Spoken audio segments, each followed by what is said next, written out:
I'm fixing up your grandparents' house to turn it into a rental for tourists. Your parents' house is practically ours now, isn't it? Suddenly, my in-laws chime in together. Your lazy wife can get a job for $2 an hour. Exactly. The lazy wife who doesn't even work part-time can start working here from dawn till dusk. As the three of them collectively berate me, two figures emerge from inside the house. It was Mark and Julie, my son and daughter. Must be nice being a college student.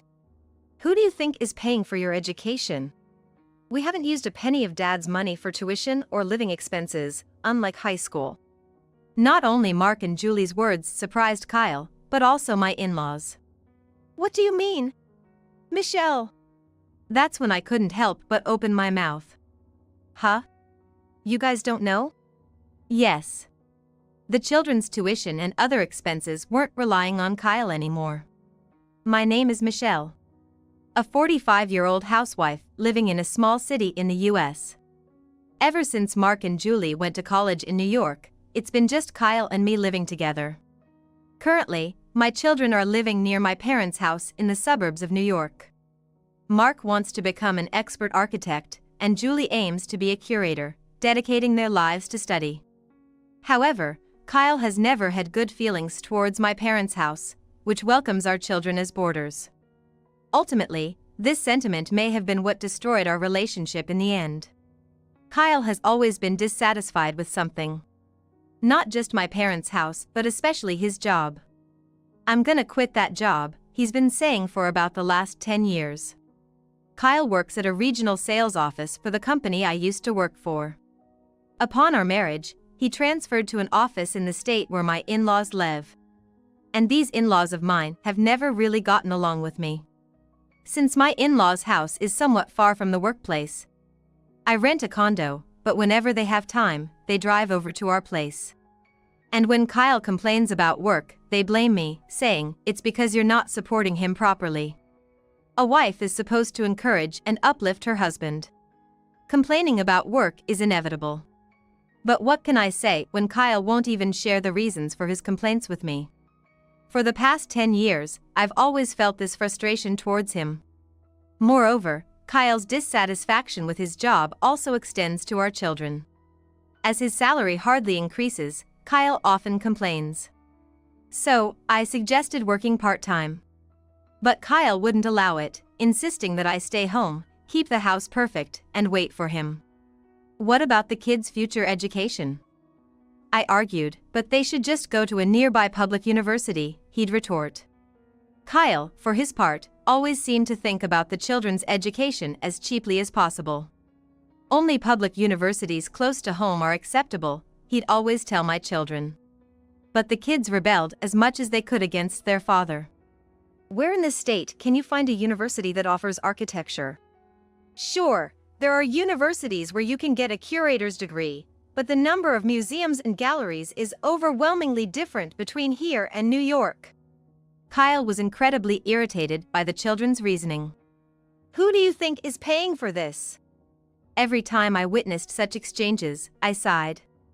I believe it's a parent's responsibility to nurture their children's talents as much as possible. Indeed, my parents did the same for me. And the children are so talented it's hard to believe they're ours. From high school, they were assured they could easily get into their desired universities in New York. How could we not invest in our children's future? I've always felt this way.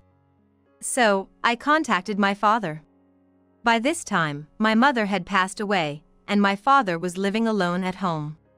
Though in his 80s, my father was still physically fit and could manage household chores, though he did have a helper come by for errands occasionally.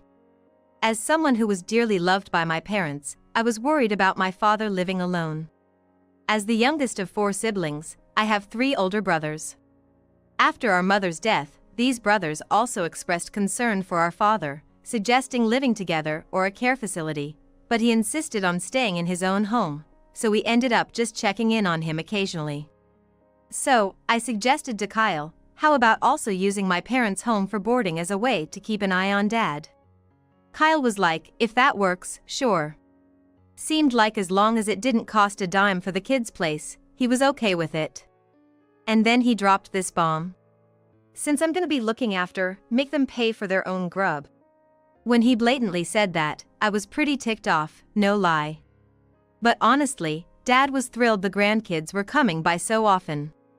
About the food costs, he said, "Don't fret, I've got savings," so I took him up on it. And off the kids went, with a, "Make sure to do your chores. Take care of Grandpa for me." Then, last year, Dad passed away. "Grandpa's gone. Mom, you gotta come quick." It was Julie on the phone from the hospital. While I was catching a taxi and train, the young ones were scrambling at the hospital, handling arrangements, and then ended up being there at the end. When I finally made it to the hospital, all that was left was Dad, silent. Seeing me, both kids just lunged and hugged me, crying. I hugged them back and said, "Thank you." Meanwhile, I had been calling my brothers spread out everywhere during the way to gather the family. What followed was the wake and the funeral. Then discussing inheritance while relatives were around. But then, one of my brothers asked, "Hey, Michelle, what's up with your husband, Kyle?" I couldn't answer at that moment. When I rushed out after getting the call, I only messaged Kyle, "Dad's critical, heading to my parents, he's passed, so wake and funeral." Yeah, I couldn't get through to Kyle directly. So, I even called his work. All they said was he was on leave. When I finally got hold of Kyle, it was already the funeral day. And Kyle said, "Your dad's funeral, it's today, right? You've got 3 siblings, no need for me to show up now." At that moment, any feelings I had for Kyle just went cold. And the word divorce started bubbling up in my mind amidst all this funeral stuff. Since then, unbeknownst to Kyle, I started taking steps towards divorce. Then one day, out of the blue, "Hey, we're heading to your parents' place." "Wait, my parents? To see them?" "Oh, yeah, I can see them too." Though I wondered if that was really the point, I kept talking. Still had questions. "But it's a weekday today, right? Took a day off?" "Work? Oh, quit that job." "What?" My eyes just popped. "Haven't heard a peep about that." "Huh? Didn't think I needed to tell you." "Of course you do. What are you talking about? I'm your wife and handle our finances, how can I not know?" Kyle knew best how much we needed money without loans for my children to go to college in the city. He was against their chosen schools, thought that. But why now, of all times? Anyway, we're going. With that, Kyle just hauled me into the car, not letting me say a word, and drove off to my parents' house. The silence in the car was so heavy, I had to turn on the radio to bear it. Naturally, not a word at the service area stops either. And when we finally got to my parents in the early afternoon, there was a familiar car already parked. Not just that. Vans and trucks from an interior work company were there too. What on earth was happening at my parents' place? "You're late, Kyle. We've been waiting forever, you know." Just as I was checking the license plates, those voices hit me. "Why are you here?" "What's this, Kyle? Haven't told her yet?" "Michelle's just slow to catch on. I need to spell it out for her, right?" Slow to catch on. How many times had I heard that from them? Used to hear it all the time back in the day. So much so, I'd even adjusted how I talked to match them more. But they're bringing it up again now? "What's going on? What are you planning? Been quiet about it." "If we told you, you'd just fuss about it." "So, me being fussy, why did you keep quiet?" "Man, you're really clueless, aren't you?" Kyle said, gesturing towards my parents' house with his arm. "We're gonna fix up your grandparents' place and turn it into a rental for tourists." "What?" What was this guy talking about? "That's right, you're so clueless. Your family home, it's ours now, right? We're gonna use it to host guests." "I didn't hear anything about this." "Of course, you didn't. I figured you'd be against it if I told you." Anger flared up inside me. My childhood home, lovingly maintained by my parents and their parents before them. Now they intended to desecrate it? You're saying you quit your job for this? There was an early retirement package. The company wanted to downsize, so I took the opportunity. Without even discussing it with me? Well, I told you. If I had mentioned it, you'd have opposed it. Of course, I would have. That lazy wife works part-time for peanuts. Exactly. The lady who doesn't lift a finger for part-time work back home should work from dawn till dusk here. Who said I never did part-time work? As the three of them ganged up on me, shadows emerged from inside the house. Oh, Mom and Dad? And then over there? If it isn't too noisy outside, I thought it was shameful for adults to be acting like this. Coming out were Mark and Julie. What's with you two? It's a weekday, isn't it? Unfortunately, that's our line. Dad, it's a weekday, right? For your information, we college students are already on our long break, right? Yeah. The close siblings exchanged glances. Man, college students have it easy. Don't you realize you're in college because of the money your father earned? You lack gratitude. Then, as if on cue, the two kids burst into laughter. Hey! What's so funny? We're laughing because Dad knows nothing, or rather, chose not to know, right? Right. They shared a laugh. Regardless of high school, we haven't spent a penny of Dad's money on our college tuition or living expenses. We could even pay you back in full if you'd like. What? Kyle and my in-laws were equally shocked. What do you mean, Michelle? So, I took this chance to speak up. You guys didn't know? What are you talking about?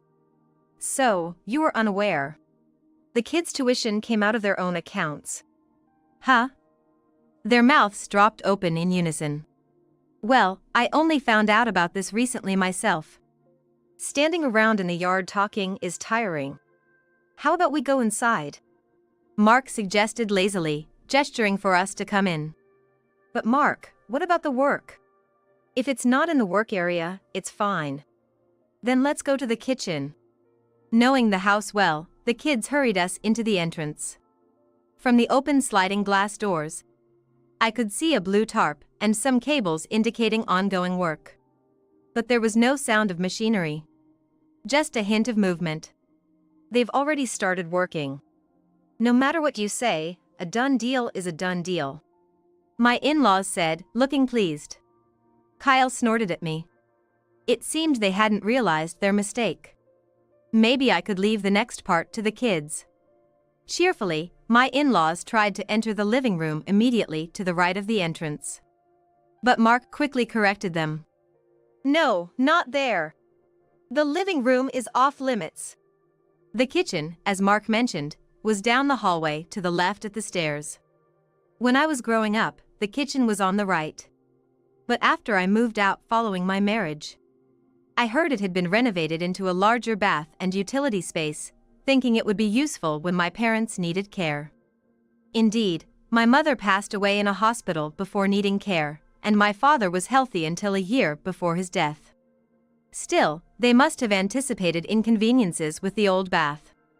Thanks to that, the space became comfortable for the two kids who later moved in. The kitchen now was where two rooms had been combined into a dining area, with remnants of the old kitchen across the corridor. We were instructed to sit at the table that now dominated the kitchen. Can't you at least serve coffee? This is why people say you're not brought up right. We serve those who should be served. Here you go, Mom. Julie said, pouring tea just for me and themselves. What's with that attitude? Well, as the owners of this house, we obviously can't extend any courtesy to someone who wanted to weirdly remodel it. Mark said with a sardonic look at the three others except me. You knew about this? And that you're the owner? I snorted in silence. That's right, you didn't know? There's such a thing as being too disengaged. So what? Mark picked up a tablet that was lying nearby and accessed a certain website. Look. He thrust the screen towards Kyle. This is the application we filed, and they sent us this registration document. Sure enough, the screen displayed a registration document. Man, everything's so convenient now. You can get all this online. The registration document showed that the building and the entire property, along with the name on the deed, was in your name? Kyle murmured, looking up at Mark with a trembling voice. That's right. Grandpa here had left the house and land, enough funds to manage it, and also the costs for college for Julie and me. You wouldn't know since you didn't come to the funeral. Kyle groaned. How could you not tell me something so important? Well, why you're here now is proof enough, isn't it? Julie said, setting down a glass of water in front of the three. To turn this precious home into a rental? What are you even talking about? Do you even realize the architectural value of this house? You have no idea. What's this young one talking about? In my youth, there were plenty of houses like this. In your youth, huh? But they're not around anymore, are they? Mark swung his head around flamboyantly. Do you know how valuable that transom over there is? Despite being opened up, the place used to be 2 rooms. The transom was apparently left as is. A beautiful craftsmanship remains between what used to be 2 rooms. And you don't even know why we didn't modernize the kitchen to face south, do you? Saying that, they stood up as if to say, follow us. I immediately got up too. I understood what they wanted to show right away. Heading towards one of the 3 rooms across the middle corridor, Mark and Julie slid open the Fusuma doors. Oh, what's up, Mark? Said someone who was climbing up a ladder on top of a blue tarp. With all the doors to the adjoining rooms open, a few young men in overalls were working with surveying equipment and small brushes. Professor, could you drill into these people the value of this house? Oh? The person referred to as the professor came down from the ladder. Oh, are you the ones who plan to remodel this place into a Western-style room without permission? At that, my in-laws' temples seemed to throb visibly. Yes, that's them. I brought them all here, so please, Professor, give them a proper lecture. The professor approached us with a look of genuine enjoyment. Nice to meet you. I'm the seminar instructor for Mark here at the university. Instructor? Yes.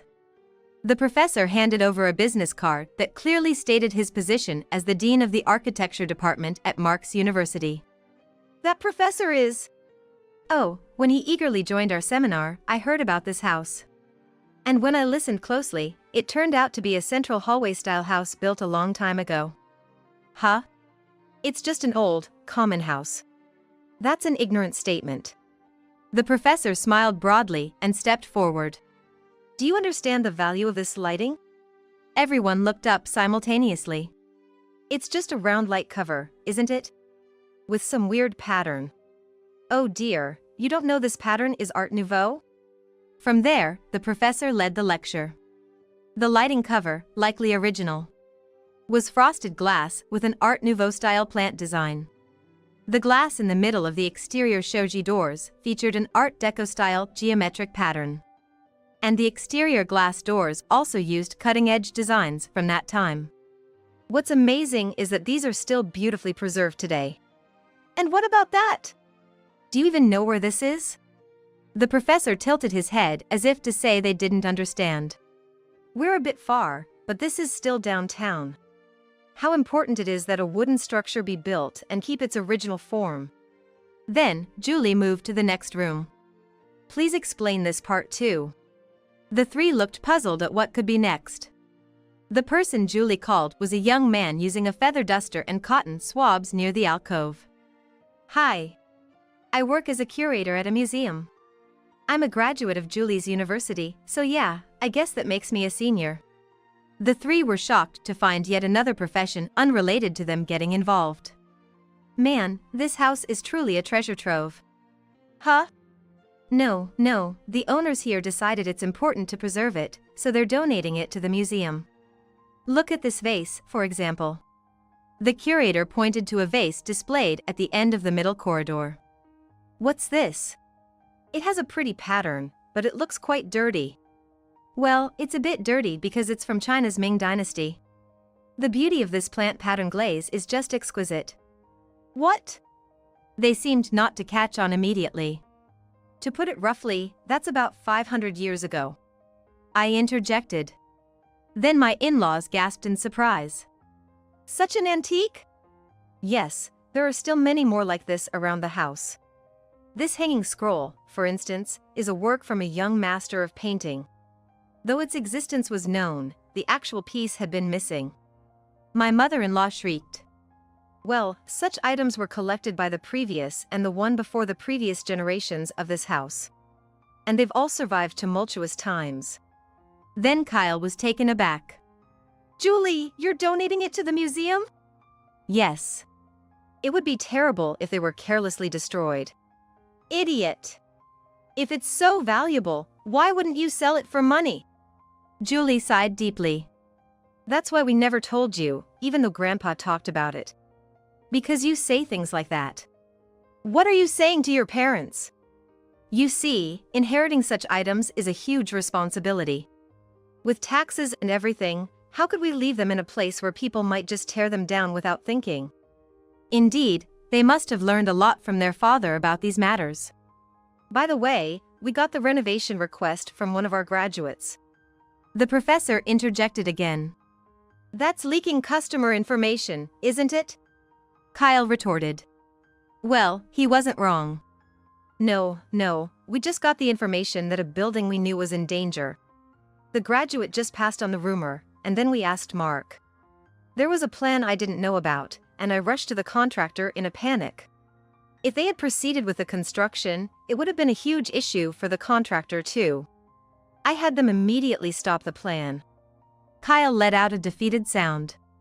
If the construction had proceeded, I would have sued you for damages. Mark glared as he said this. What about that car? Some of the contractors just happen to be graduates who love modern architecture. It's an architecture department, after all. Right? Mark and the professor exchanged glances. That's how you talk to your father? Kyle lunged at Mark. But there was no match between a nearly 50-year-old desk worker and a 20-something son in the prime of his youth. Kyle couldn't even make Mark flinch. A person who didn't show up to Grandpa's funeral isn't someone I'd acknowledge as my father. Me neither. Right. The kids looked at me. Yes. And I don't want to be with you, or with him, anymore. You, speaking so formally? That's because you all always complained, so I adapted my way of speaking. I used to talk like this, remember? Then Kyle exploded. Your way of speaking always seemed like you were looking down on me. Yeah, a wife who couldn't fit in with the way we do things. I realized that after I got married. Indeed, I only realized after the wedding. I had always pretended to be something I was not. My in-laws, the relatives, their boorishness, their inability to distinguish between what's theirs and what's not, I hated it. I never imagined you'd think you could make my family home yours. My in-laws were at a loss for words. Kyle, I'm divorcing you. The kids are grown up and don't need child support. That's fine, right? Divorce, huh? Fine, let's do it. But make sure the property division is fair. Property division. I laughed. What property are you talking about? What? Do you think I don't know about you squandering our savings on your whims? Why would you? No, that's not it. Kyle shouted. It's about the share you inherited from my father. It's supposed to be joint marital property, isn't it? Unfortunately, there's no such thing. What do you mean? Right? The kids looked at each other. That's why people who don't come to funerals are no good. Exactly. Because he's that kind of person, not only did my brother and I inherit this house, but he also didn't report to Mom about the significant amount of savings made before they got married. That's the situation. Honestly, I didn't know about it either, but there's no need to mention that here. My parents, it seems, thought about what might happen if something happened to the person I married, regardless of who he was. And as a form of insurance, they had made a substantial part of their assets into a savings account in my name since I was still a student. Being their only daughter, they were probably worried about what would happen if they were old and something happened to me. That's why they had consulted with my much older brothers and had allocated a considerable sum in advance. My brothers are all in their mid to late 50s now and hold significant positions at their workplaces, so they didn't particularly need the inheritance. Well, I was surprised when, after the funeral, I was told, "Your husband is someone we can't quite trust, so be careful." That also became a catalyst for investigating what Kyle was doing. "Wasn't it that you were fired, not that you quit?" I played a recording of the conversation with his boss on the day of the funeral. Well, I thought I might use it at some point. "Way to go, Mom," the kids cheered. "Oh, so that's why there were packages coming here recently." "What?" "Oh, there was also a message from the woman you went on vacation with while supposedly on leave." I played the recorder on my phone. No, that's not the kind of relationship we have." "It was strictly professional," echoed an emphasized voice. Kyle's face turned red instantly. "Wow, sounds pretty good in here." "The wood's strong, Professor." Gritting his teeth, Kyle turned his back on us, faced his parents, and yelled, "Let's go home, Mom and Dad. Screw this place. Actually, I'll be staying here. I'll live in this house I love with these kids. You'll receive the divorce papers through a lawyer, so make sure to sign them out properly." "What?" Kyle glared at me with fierce eyes. Ignoring him, I turned to my in-laws, "And with you too, I'd like to sever ties as well. Please don't interfere with us anymore," I said with a smile that cleared away all the repressed feelings towards my in-laws. After that, I decided to continue living in my parents' house and would hear about Kyle and their situation through a lawyer. It seemed they were in quite a predicament. Kyle had taken early retirement all right, but was floundering without a clear plan for what to do next, living off his severance package in his late 40s. Without finding another job, his social insurance would be cut off. He had thought about starting a business, but that was largely dependent on the house he no longer had, and now he was spending his days at the job center trying to find re-employment.